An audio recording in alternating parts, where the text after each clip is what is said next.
Hola Sonia. Hola, pensé que ya había dado vuelta a la cámara. ¿Cómo estás? Suele pasar, suele pasar. ¿Cómo andás? Bien, muy bien, aquí ando, medio en sombras con esta luz así. Ahora vamos a ponerla más ahí. ¿Cómo Dale. estás vos? Bien, bien, todo bien acá, en este momento particular que estamos viviendo. Tan complejo, ¿no? Tan Tan complejo. complejo, sí. Bueno, Sonia, ya se fue sumando bastante gente. Si querés, vamos arrancando de a poco la charla. Lo primero, agradecerte por estar en esta entrevista. La verdad que, bueno, para nosotras, para las compañeras que integramos Reveladas, es un lujo porque, como ya te hemos dicho en alguna oportunidad, en la presentación también de Reveladas, son nuestra gran referenta en lo que es el periodismo feminista y el periodismo en la ciudad. Somos una generación que ha encontrado su camino en el periodismo en gran parte leyéndote y aprendiendo de tus producciones y de tus construcciones desde el periodismo y desde también la lucha feminista en general.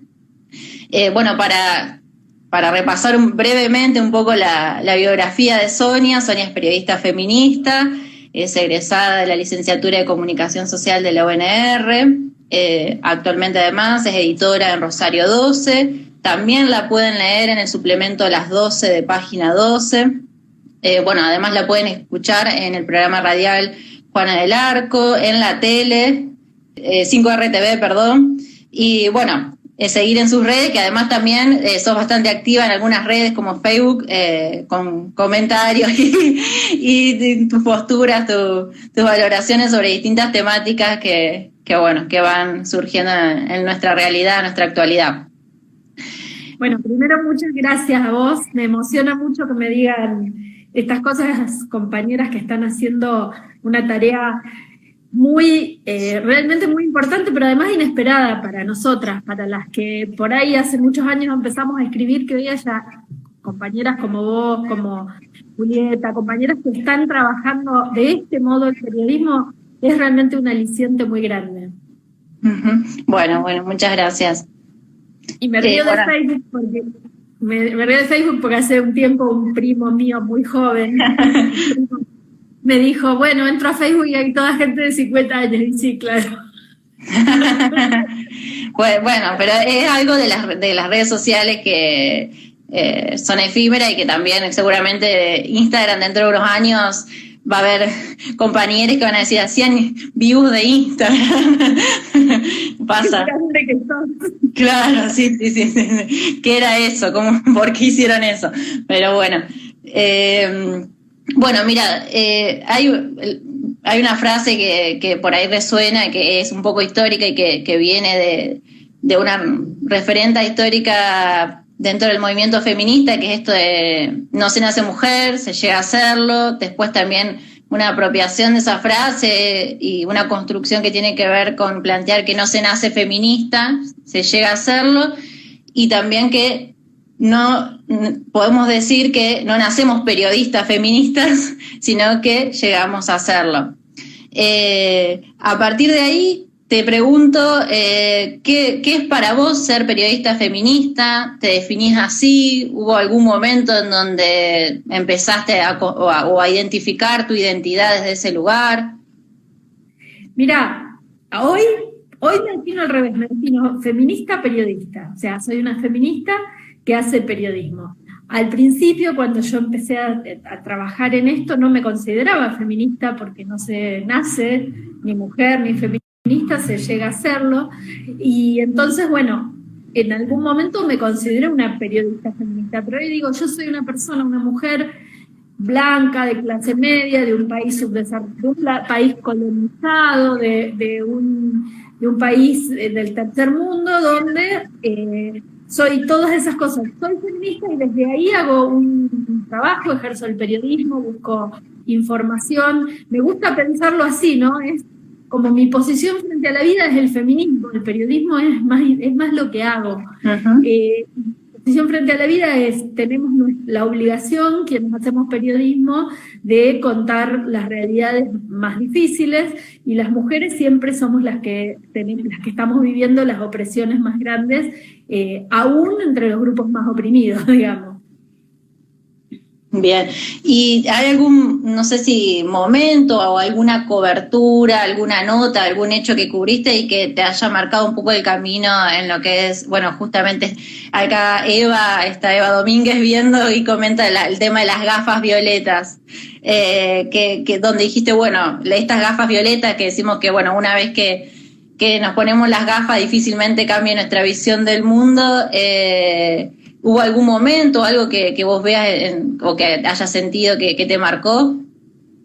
Mirá, yo siempre pensé que eso había pasado por allá por el 1999, cuando hicimos una experiencia con unas compañeras en El Ciudadano que se llamó La Cazadora. Pero el año pasado, en ocasión de trabajar bastante para revolucionistas, estuve buscando notas mías previas.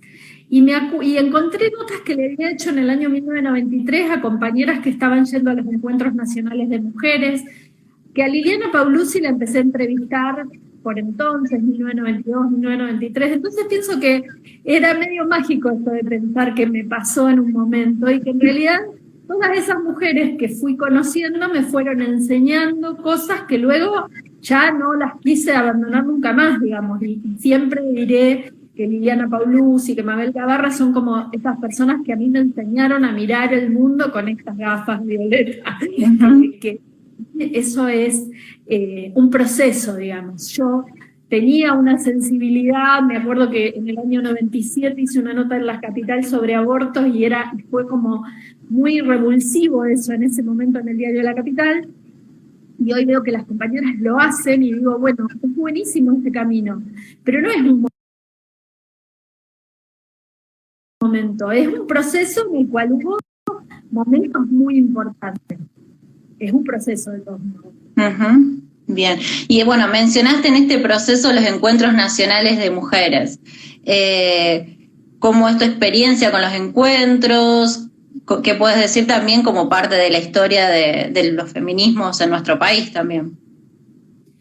Mira, yo al primer encuentro al que asistí fue el de Rosario, pero el de 2003. O sea que no soy una encuentrera de las más antiguas.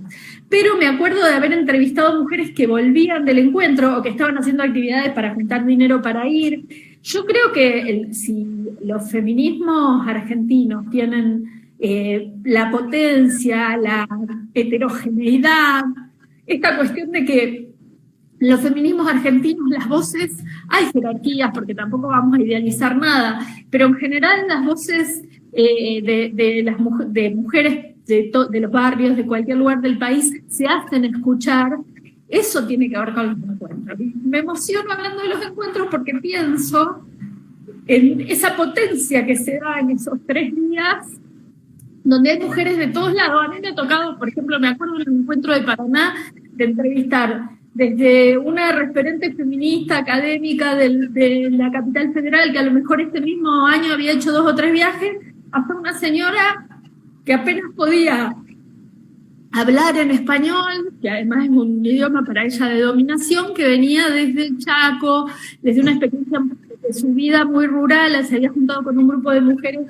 Entonces, esa potencia, bueno, se ve que también la cuarentena me tiene un poco a todas.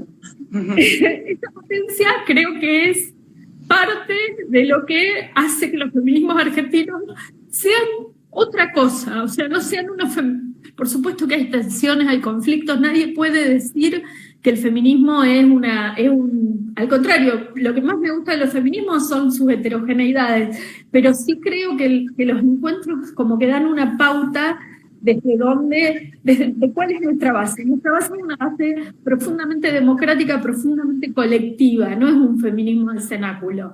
Entonces, para mí ir a los encuentros nacionales de mujeres es eso, encontrarme en la calle con compañeras jóvenes, como les digo yo, que nos están cuestionando y me encanta que nos cuestionen. Mi sobrina que tiene 21 años, 2 por 3 me pelea y a mí por supuesto me peleo pero me encanta ver que se apropian del feminismo desde sus propias experiencias. Para eso estamos en el mundo, para ir aprendiendo y para también dejar algo, digamos, dejar una soga para que otras la retomen. Sí, tal cual. ninguna compañera vuelve igual, ¿no es cierto? Después de los encuentros, una frase casi trillada, pero que es tan cierta que cada vez que queremos sumar a alguien o decirle a alguien, anda, recurrimos, creo, siempre a esa frase que carga en realidad tanta historia, que es que en realidad nunca volvés igual por todo esto que vos describías con tus palabras, que es la potencia feminista de los encuentros, en su diversidad, en su complejidad, tal cual. Y bueno, vos también sos parte del colectivo Ni Una Menos. ¿Cómo crees que impactó lo que es el movimiento Ni Una Menos? Y a su vez no solo, digamos, lo que pasó en cuanto a las movilizaciones, sino cómo crees que también el Ni Una Menos quedó en la sociedad como quizás parte de la construcción cultural de las luchas que implica el feminismo. Mirá, yo creo que el movimiento Ni Una Menos es muchísimo más que nuestro colectivo, que el colectivo tiene momentos de flujo y reflujo, el movimiento Ni Una Menos nos excede completamente, y yo en eso... por supuesto que no creo que el 3 de junio de 2015 se dio por generación espontánea ni por unos Twitter, se dio porque en la Argentina hace tantos años que hay feminismos populares y que en el 2001 fueron las compañeras las que haciendo las ollas populares, haciendo los piquetes, fueron también haciendo su propio feminismo. No hace falta que digan que el feminismo, no hace falta que citen a Simone de Beauvoir. Esas compañeras crearon poder popular a su modo y con sus posibilidades. Entonces es ese el país que el 3 de junio de 2015 hace esa movida impresionante, que es una movida en ese momento sobre todo también muy heterogénea, muy multiclasista, muy llena de distintas consignas.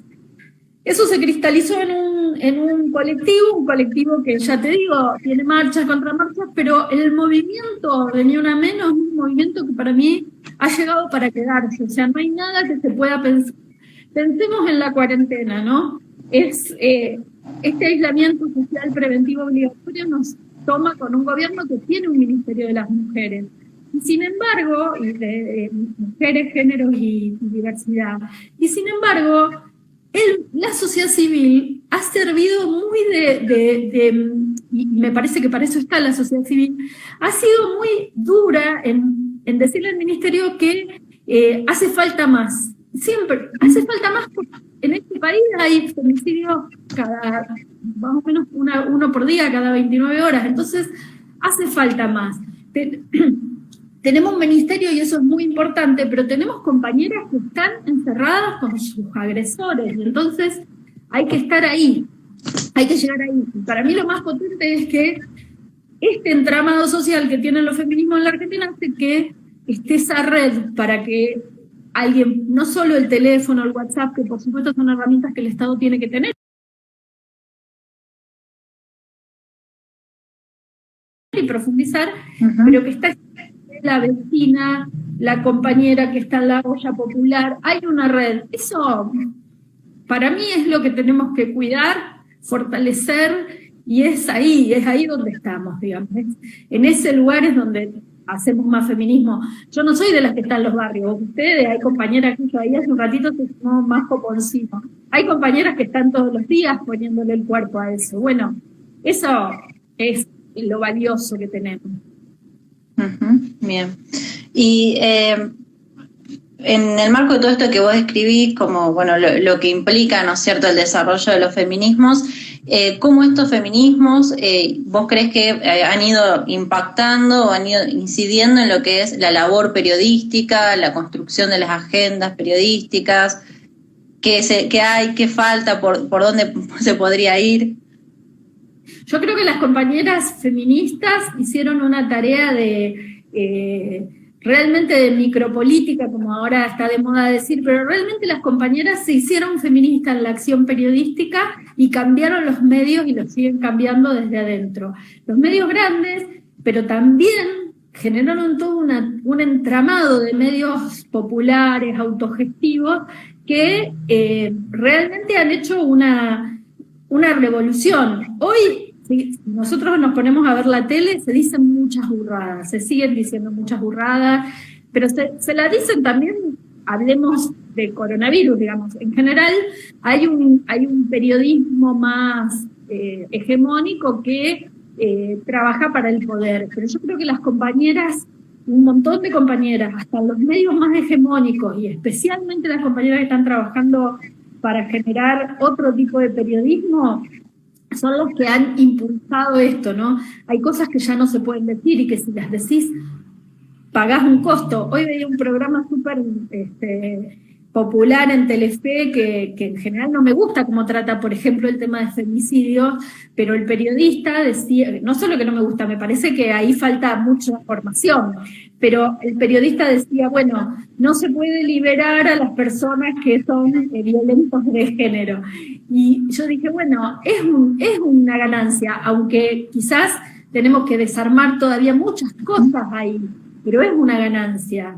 Seguimos teniendo que hacer mucha tarea de formación. Después están los posicionamientos ideológicos, pero tenemos que seguir haciendo mucha tarea de formación. Sí, yo quiero periodistas feministas o feministas periodistas en todos los ámbitos, para hablar de música, para hablar de política. Bueno, yo ahora lo que estoy escuchando es Futurock, y el programa de la primera mañana lo conduce Florencia Halfon y bueno, con Nico Fiorentino, y después también está la genia de Estefanía Pozo. O sea, tenemos mujeres que están haciendo periodismo económico, no están a lo mejor hoy en el eje de las agendas hegemónicas, pero ya sabemos que los medios hegemónicos no son feministas. Sí, y por ejemplo, acá en Rosario, ¿cómo ves? Bueno, vos además de escribir, participás en tele, participás en radio, ¿cómo ves esta cuestión por ahí más en lo local? Mira, yo la verdad es que a mí me da un poco de pena el mapa mediático de la ciudad. Digo, lo más interesante está viniendo desde los medios autogestivos. Pensemos en El Ciudadano, pensemos en el Boletín Enredando, bueno, ustedes. Eso es algo que a mí me llama la atención, que compañeras que muchas veces, para poder sostener esos proyectos, bueno, no es el caso del Ciudadano, pero sí el Enredando, ustedes tienen que tener otros trabajos, sean quienes están haciendo el periodismo más estimulante en este momento. ¿Qué pasa con los medios más comerciales? Me parece que es un cóctel, ¿no? Por un lado, los medios más importantes están muy precarizados laboralmente, están pagando mal los sueldos, los compañeros también están muy desmotivados las compañeras, porque hay todo un clima de decadencia. Están, en este momento los medios más importantes de la provincia están en un solo grupo económico, o sea que el mapa es espantoso. Yo creo que la radio, está bien que la radio M ya no la escucha casi nadie, pero que la radio local es de lo más machista que hay en el país, porque en las otras radios hay figuras de mujeres. Acá la mujer, digamos, las compañeras suelen ser las locutoras, en la FM y en la M, hay figuras, pero bueno, pasa eso. Por supuesto que son mapas muy amplios, entonces vos ves que en Radio Universidad tenés compañeras que tienen lugares preponderantes, pero como que me parece que los medios de la ciudad son muy conservadores. No le pido a los dueños de los medios que no lo sean, pero me pregunto cómo podemos hacer para romper un poco eso. No es que no les pido, sé que es muy difícil. Sí. Una cruzada. Bien, y bueno, ahora que estamos en cuarentena, ¿por qué estás consumiendo de medios? Por ejemplo, bueno, hablaste de Futurock, algo de tele, ¿qué ves? ¿Y cómo ves por ahí las producciones periodísticas en general o el periodismo feminista vinculado específicamente a lo que pasa en esta cuarentena o a lo que implica esta pandemia? Mira, de tele miro los noticieros rosarinos del mediodía, que bueno, son... yo acuñé, hay gente a la que quiero, pero lo tengo que decir, yo acuñé que Canal 3 es el ejemplo de periodismo ortiva, porque es muy notoria esa cuestión policíaca, esa cuestión de descontextualizar, digamos, hay una mirada que es la que después alimenta posiciones como estas de que no se puede liberar a las personas detenidas, que es una mirada de que el mundo se divide entre los buenos, que somos nosotros, y que la gente pobre solo puede ser buena si se supera y si se esfuerza mucho, y los malos que son los otros. Y esa mirada así tan fascista, yo por lo menos en el noticiero de Canal 3 la veo mucho, y aún que con mucha de esa gente haya trabajado y todo, a veces me pregunto cómo pueden hacer eso sin preguntarse nada, digamos, esto de hablar de los delincuentes como como una esencia del ser humano, esto de nunca pensar en un contexto social, económico, político de las cosas. Después, generalmente miro un rato de 12 a 14, me paso a Telefe Noticias, que es un noticiero mucho más, por ahí, digamos, como más profesionalizado, más... yo sé que la neutralidad no existe, pero donde hay ciertas cosas que no se ven tanto, digamos, y después miro un poco de C5N, a la noche sobre todo, miro, lo que más me gusta a mí es andar por la web, leo algunas cosas de Anfibia, voy leyendo de los portales que me interesan, de Página. El otro día yo no a ese medio, pero el otro día me llegó una nota buenísima de Feminácida, a la revista Cítrica, voy tratando de ver por ahí. Con la tele tengo y después te digo la verdad, hay una hora en la que me pongo a mirar algo de series, porque ya después, yo a la tarde estoy más en el diario, entonces esas son horas de estar, por más que estoy acá, estoy en mi casa, digamos, pero trabajo para el diario, esas son horas en las que por ahí escucho la radio local. A mí, si yo puedo elegir, elijo escuchar Futurock a la mañana, eso es. Hay otras cosas, pero a mí el idioma, la música, la forma en la que cuentan la realidad, esa es la que más me gusta. Y después en la tele, un par de veces, el otro día me reía porque miré 5 minutos del programa que no sé si se sigue llamando Intratables, que está Fabián Doman en América Televisión. Sí. Entrevistaron a Patricia Bullrich. Sin ningún dato dijeron que se hacían pocos test por el coronavirus, pero digo, a la tarde yo había escuchado a un médico en Telefe, o sea, no es que me había ido un medio alternativo. Sí. Decir, hay tal cantidad, hoy se hicieron tantos test y se están haciendo tantos test cada 1.000.000 de habitantes. 2 datos objetivos, dijo, no estábamos mal en relación al mundo. Y en la noche lo veo a Vilauta decir, hacemos tan pocos test sin un dato, ¿viste? Yo digo, ¿cómo puedes usar opinión, pero no opinión sin datos? ¿Cómo puedes usar tu poder en los medios para decir cualquier cosa? Entonces, yo a eso lo miro medio de reojo y poco. Y hablaste de series, ¿qué series mirás? ¿Qué te gusta? Mira, ahora estoy mirando, a mí me gusta mucho la música brasilera, es la música que más me gusta, que más me convoca. Así que encontré en Netflix una serie que se llama Coisa Mais Linda. Yo nunca miraba series, o sea, esto es muy cuarentenil. Efecto cuarentena. Ahí estoy viendo, me faltan 2 capítulos de Coisa Más Linda. Antes vi una norteamericana, rarísimo que vea algo norteamericano, que se llama The Good Place, que es toda una sátira sobre un grupo de personas que llega al paraíso, 4 temporadas, vi poco ortodoxa. Eso es todo de Netflix. Y después estaba viendo, porque quería ver algo más de cinear, vi la película de Canela, pero esa todavía no se estrenó, se estrena el 14 de mayo, que es preciosa. Y eso, trato de ver algo de cine argentino. Lo que pasa es que después, viste, vos te enganchás con una serie y la serie te engancha, así que sí, voy viendo por qué lado. ¿Por qué lado? Acá me preguntan qué libros lees o qué libros recomendás, qué libros estás leyendo, qué libros recomendás, están todos para tomar nota. Estoy leyendo este libro que después lo voy a poner a circular porque es muy caro, me lo trajo una amiga que vive en España porque sí. Acá sale muy caro, se llama Lectura Fácil, la autora es Cristina Morales, y después esto tiene también su parte de ironía, dice ni amo, ni Dios, ni marido, ni partido, ni de fútbol, pero el título del libro es Lectura Fácil. Es una historia interesante, muy revulsiva, la autora toma cosas de María Galindo, ¿viste? La boliviana, la feminista autonomista boliviana. Y antes leí un libro de John Berger, que es un autor que a mí me gusta mucho, y ese libro estuve unos días leyéndolo porque tiene su complejidad, es un libro escrito hace ya 40 años, igual ese autor a mí me gusta mucho. Y antes había leído Kentuckys de Samantha Schweblin, lo recomiendo muchísimo, muy interesante. Samantha Schweblin hizo Distancia de Rescate también, que ese lo recomiendo muchísimo también. es una escritora argentina que ahora vive en Berlín. En el medio estaba releyendo Mapamundi de Lila Gianelloni, Boaps de Nadia y Sasa, que son compañeras de acá, porque bueno, tenemos una sección de recomendados en Rosario 12, por la cuarentena no tuvimos, nosotros en Rosario 12 tenemos pocas páginas, la página de cartelera la tuvimos que suspender, entonces ahí empezamos a poner recomendados de series, de películas. Así que voy leyendo, pero lo que estoy leyendo ahora, la lectura más importante es lectura fácil. Bien.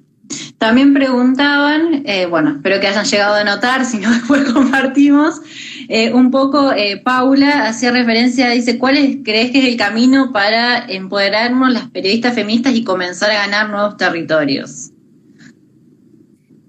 Mira, yo creo que el camino es colectivo, porque está claro que las compañeras están, muchas están generando cosas muy interesantes. Pienso, bueno, Lore Panzerini en Rosario 12, en la capital hay muchas compañeras, esto lo digo más en medios más hegemónicos, digamos, sí, sí. En la capital hay muchas compañeras que la repelean. Bueno, el ciudadano que no es hegemónico, está Arlen, está, bueno, Arlen sobre todo, digamos, hay muchas compañeras, pero si nosotras nos organizamos como periodistas feministas, es probable que podamos empezar a ocupar lugares. Yo me pregunto por qué, por más que, por ejemplo, en Canal 5 yo muchas veces me encuentro con que Sonia Marchese y Evelyn Arach dicen cosas muy interesantes, pero me parece que nos falta ahí estar más aceitadas. Yo propicio la organización, que estemos más organizadas, que podamos tener más colectivas, ¿no?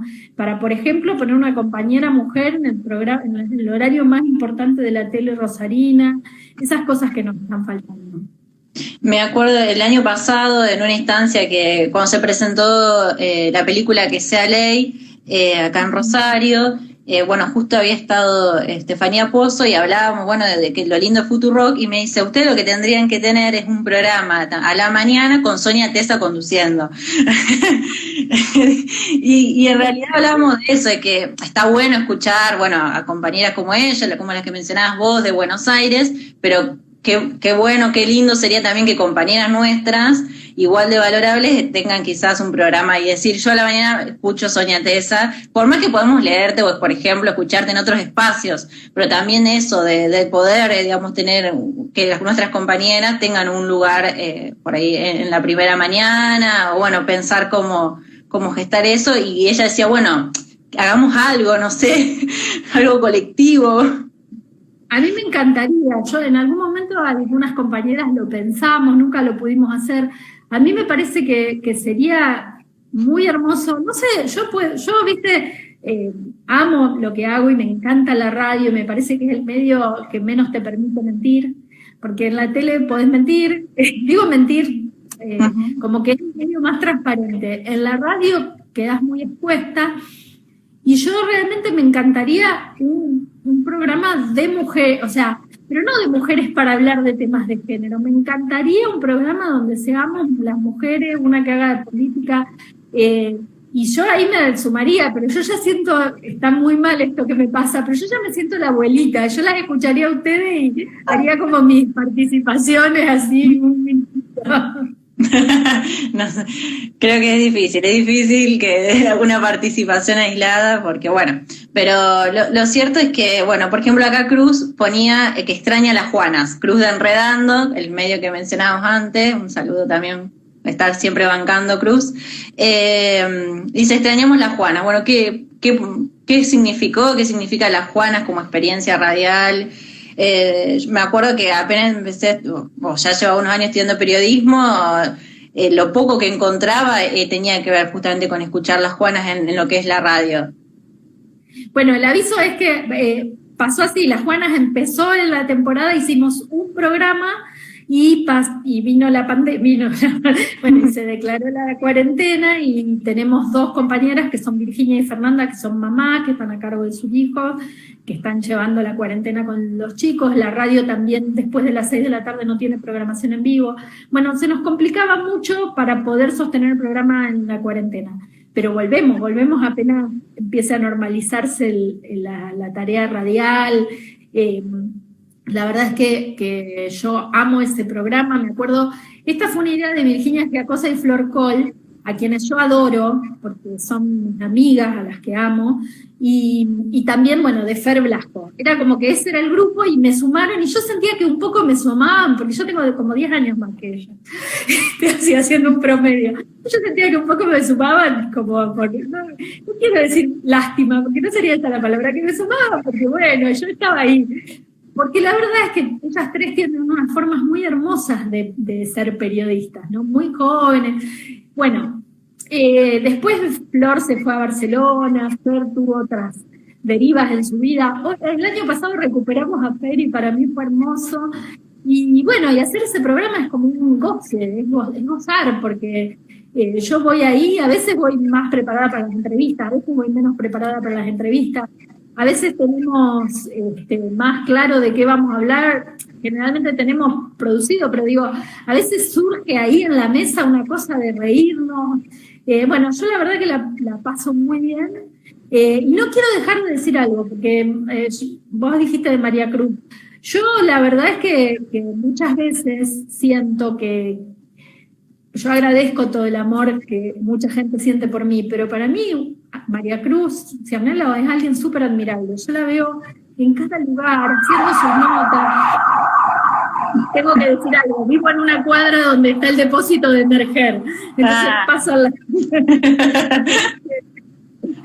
Y entonces digo, yo soy la que admira a las compañeras como ustedes que sostienen los medios desde un lugar más desde el deseo. Obviamente nosotros deseamos lo que hacemos, lo hacemos con amor, porque si no, eso se nota enseguida. Pero bueno, no quiero dejar de decir eso, de la admiración que yo siento por las compañeras que sostienen Proyecto Autogestivo, y de lo que me preocupa que los estados no se den cuenta de que esas voces tienen que ser sostenidas. Sí, bueno, y coincido con Cruz, que para mí también fue como una maestra cuando pude escribir, me dio un lugar en Enredando para escribir. Y bueno, y esta lucha de los medios autogestivos, aún en esta realidad que es difícil para todo el mundo, digamos, pero que hace que algunos medios, bueno, también pasó con Macri, hasta estén a punto de desaparecer o en riesgo de no poder sostener un laburo terrible o enorme que se hace, porque bueno, para los estados aún seguimos sin ser parte del mapa de medios de comunicación del país. Claro, es como que hubo un proceso post-ley de medios, pero no solo porque, bueno, muchos de estos medios son gráficos, digitales, no tenía que ver con la ley de medios, hubo un proceso durante el gobierno kirchnerista de apertura, de fomento, de sostén, de entender que son medios que tienen que tener un lugar. Después vino el macrismo, hizo el desastre que hizo, y a mí hoy me preocupa un poco lo que está pasando, un poco no, me preocupa mucho, porque yo entiendo que la pandemia cambió muchas prioridades y que después de la pandemia viene una puja que es que los medios masivos, los medios hegemónicos van a pugnar mucho por quedarse con más de lo que tienen. Y bueno, y ahí es donde vamos a tener que generar mucho poder, mucho poder popular para que los medios autogestivos tengan también posibilidades de crecer, de ser actores importantes como lo son. Volviendo un poco a lo local, y bueno, a tu recorrido en Rosario 2 y demás, quería preguntarte por las asambleas feministas de la ciudad, no solo por Ni Una Menos, por las que ya existían antes, los tradicionales 8 de marzo. ¿Cómo lo ves? Una veces compartes sentimientos, sensaciones con otras compañeras que dicen son únicas, la de Rosario, el movimiento en Rosario es único. Bueno, vos hablaste antes de algunas compañeras como Mabel, que para nosotras significa mucho en la lucha.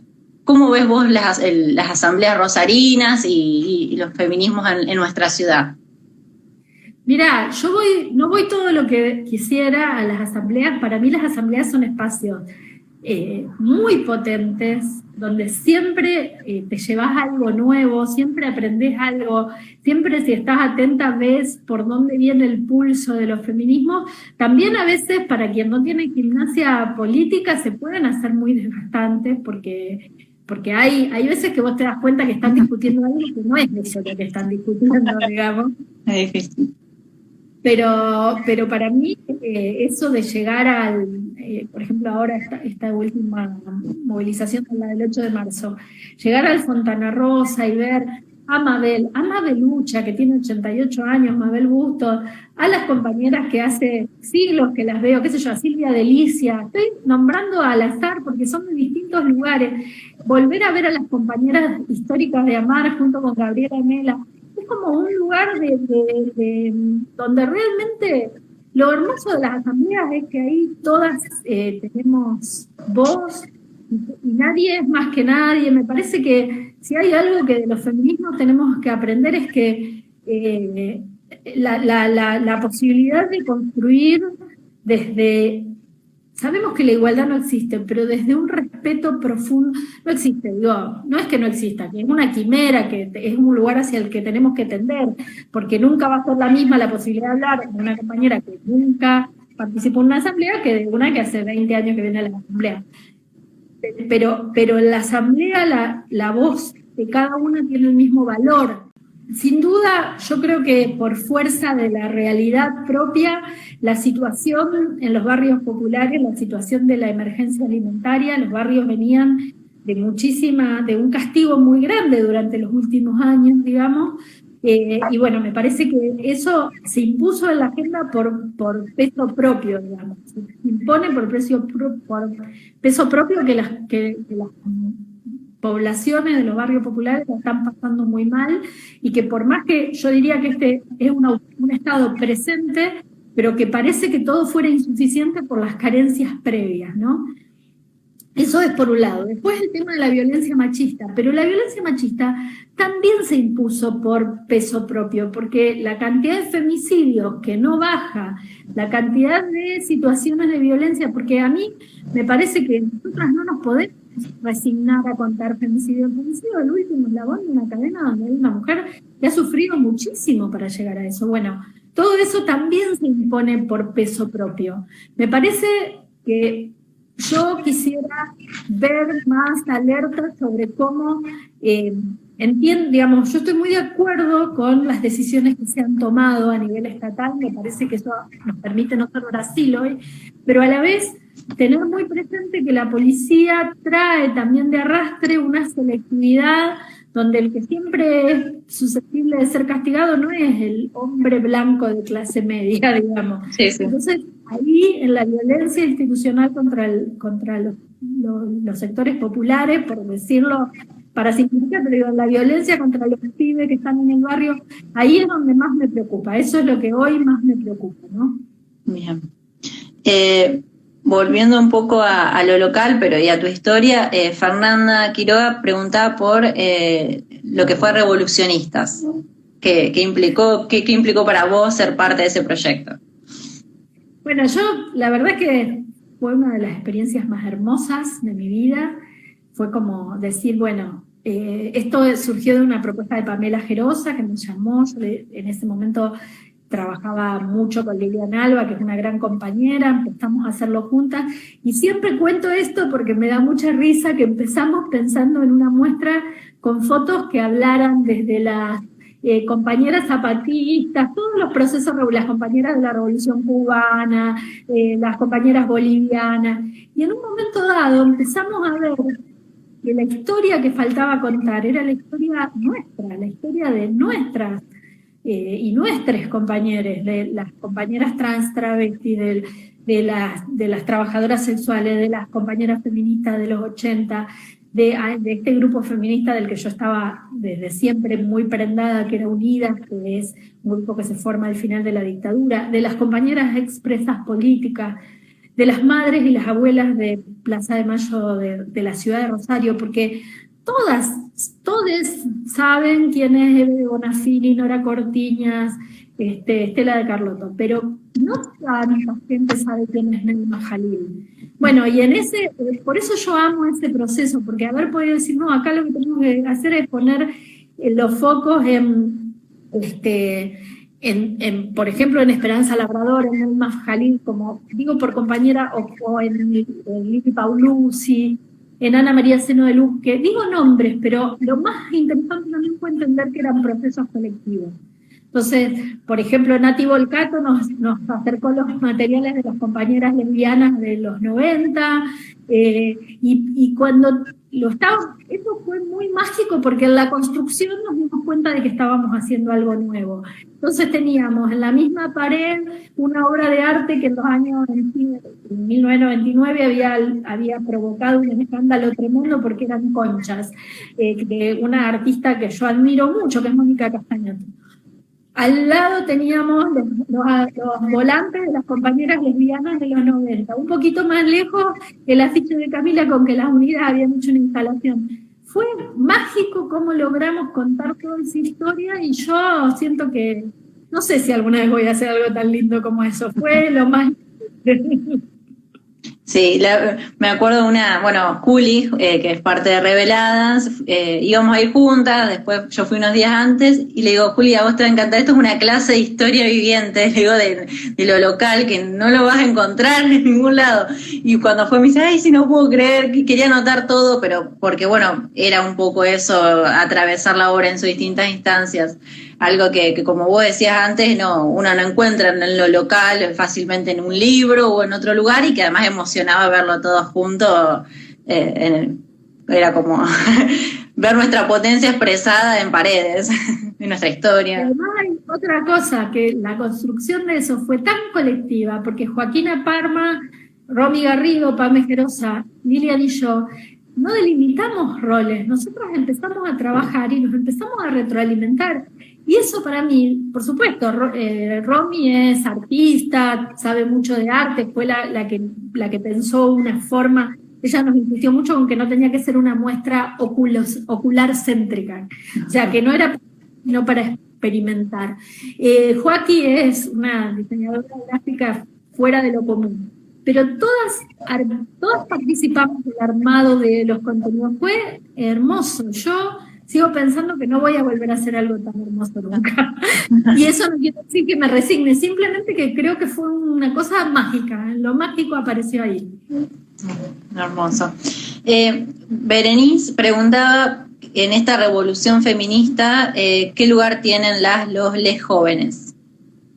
Por suerte, el lugar de interpelarnos. Pienso en Noa parándose en la asamblea diciendo, todas ustedes nos están negando porque hablan en femenino. Por suerte el lugar que tienen es sumarse, pero para interpelarnos, para decirnos todo lo que todavía nos falta saber hacer y todo lo que... O sea, yo siento que nos están corriendo un poco la cancha y que es muy importante que estén ahí haciendo eso. Y te pregunto por, una de las luchas históricas que tiene que ver con el derecho al acceso al aborto legal, seguro y gratuito. En el 2018 participaste en el Congreso, expusiste. ¿Cómo ves, esta bandera que nos convoca? Mirá, hasta el 11 de marzo yo estaba convencida de que el 2020 era el año de nuestra ley.